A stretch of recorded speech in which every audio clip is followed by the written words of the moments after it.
Black holes. No, not those ones. These ones. What is that? Oh shit! These are the big scary ones that will eventually kill us all. Those black holes. But what even are black holes? Well, they're black. Like African and black.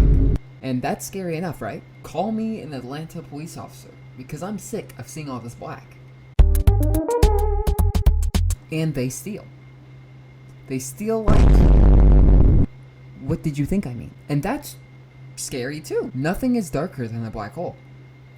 A black hole is an area of such immense gravity that nothing, not even light, can escape from it. So in short, they suck. They suck a lot. They suck more than her. And that's scary. But how can this happen? The gravity is so strong because matter has been squeezed into a tiny space that this can happen. This happens when a star is dying because no light can get out. People can't see black holes, but they're invisible. Black holes are obviously important. We just recently saw one, which this is what it looked like. But what even makes a black hole a hole? Well, we can look at this by looking at the research of the greatest Chad to exist, Stephen Hawking. Hawking eventually came up with two ideas in 1974, showing that black holes could have its own gravity and emit radiation over very long timescales. If their own quantum effects were taken into account, this phenomenon was dubbed the Hawking radiation, and that remains one of the most fundamental revelations about black holes. Black holes form when a massive star is collapsing under its own gravity, all its mass into a tiny, infinitely dense point called a singularity, surrounded by an event horizon, which is just a boundary beyond which nothing can return. Like your mom. They take up a good amount of space, and everything around starts to get pulled in towards it.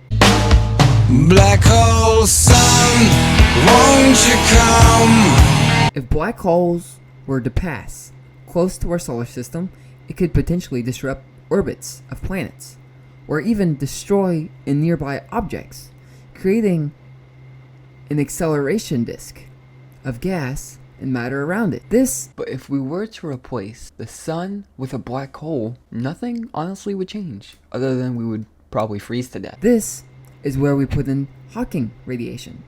Over extremely long timescales, black holes can slowly lose mass, where if it were to pass through Earth, it could potentially emit enough Hawking radiation to damage Earth. However, it is crucial to note that such scenarios are highly unlikely and would require black holes to come very, very close to Earth, which is exceedingly rare.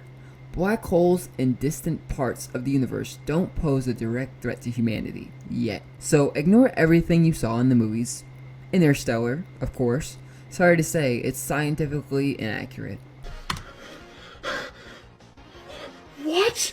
No, dude! Theoretically speaking though, if you enter a black hole, you would be completely and utterly destroyed. Just like me for real when I see a big hole. But honestly, if you think about it, while movies often incorporate some accurate elements of black holes and correct science, they typically enhance or alter them for dramatic effect and storytelling purposes. Interstellar stands out as one of the most scientifically accurate portrayals due to its collaboration with experts in the actual field. If you want an example of the most inaccurate depictions of a black hole, I would take a look at the movie Event Horizon. Here's some key inaccuracies. Black holes as a gateway to hell? Like, what the hell? I'm having difficulties reading this word, but, you know, it's whatever. Survivable environment. Ain't no way you're surviving that. Like, what the hell?